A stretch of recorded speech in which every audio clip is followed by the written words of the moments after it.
Olá, alunos do Colégio Sênior, do 6º ano. Esse vídeo é para a correção dos exercícios que eu solicitei a partir da página 27 da unidade 7, tá? Então, o número 1 é a respeito desse mapa sobre a Península Itálica e os povos que vão formar a cidade de Roma.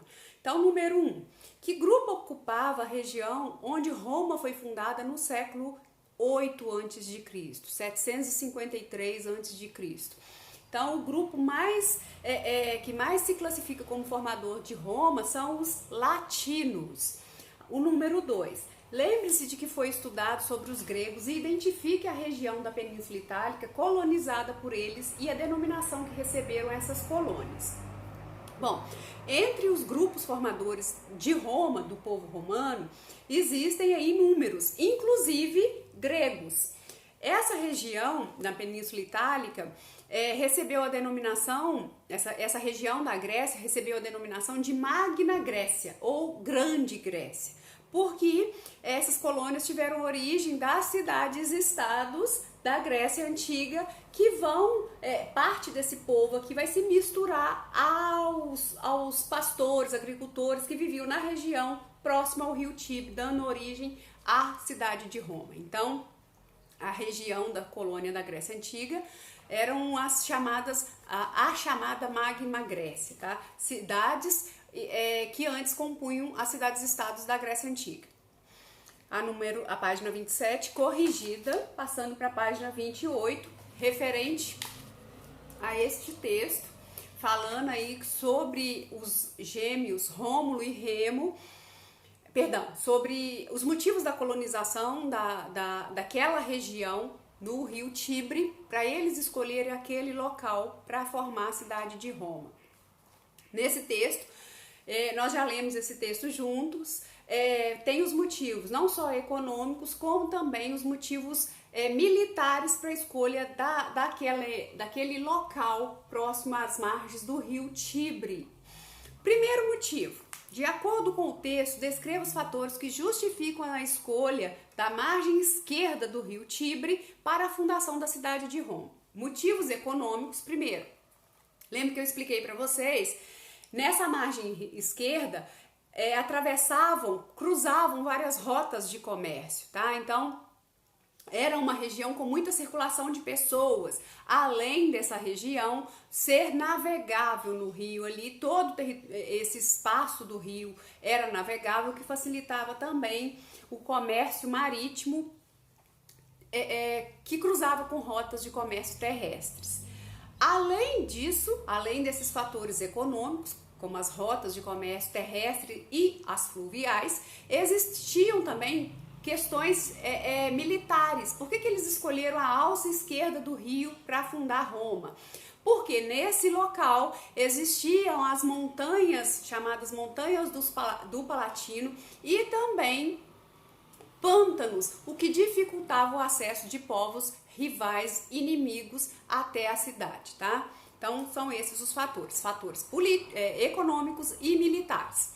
A número 2 está perguntando assim: como a autora descreve as primeiras comunidades humanas que surgiram na região do Lácio? Ela fala o seguinte no texto, que essas primeiras comunidades eram muito simples, pequenos aglomerados, não dá nem para falar de vila, eram aglomerados de pessoas que vão produzindo, comercializando, juntando outros grupos até virar uma pequena vila, e dessa vila uma cidade que vai originar aí a cidade de Roma e se tornar um poderoso império. Então, página 28, corrigida. A página 30 tem um texto que é a continuação da história mitológica sobre o surgimento de Roma, a história que os gêmeos Rômulo e Remo teriam sido jogados no rio Tibre para que morressem afogados, e foram salvos por um pastor chamado Faustulo, que vai criar esses gêmeos com a ajuda aí da loba capitolina, que vai dar de mamar para esses bebês. Primeiro, retome a página de abertura do capítulo e observe novamente a imagem da escultura da loba capitolina. Relacione essa obra com o texto e explique o vínculo que ela tem com a lenda da fundação de Roma. A loba capitolina é aquela que eu mostrei pra vocês, parece uma cachorra alimentando seus cachorrinhos, quando na verdade quem tá sendo alimentado são os gêmeos Rômulo e Remo. Então, a relação, o vínculo que tem é que essa loba capitolina é ela que deu a possibilidade dos gêmeos sobreviverem, tá? Sem o leite dela, muito provavelmente esses bebês teriam morrido. 2.